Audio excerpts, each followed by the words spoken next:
How to fix RimWorld crashing on Steam. So first you want to go to your library, right click on the game, and then open up the properties panel.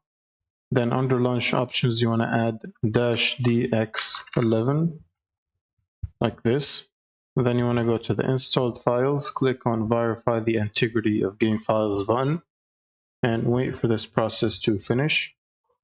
Now once it's done, you want to click on the browse button and find the game exe file in this installation path. Right click on it and then go to the compatibility tab and check disable full screen optimizations and run this program as admin. Click on apply and OK. Now you want to open your GPU application so that you can check for updates.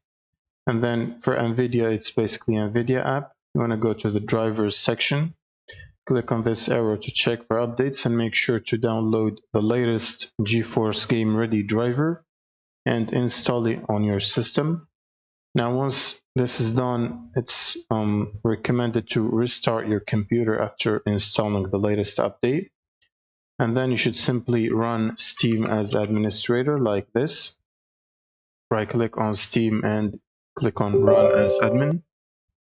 Now once you run Steam as admin, you should simply launch the game, and that should fix the crashing issues.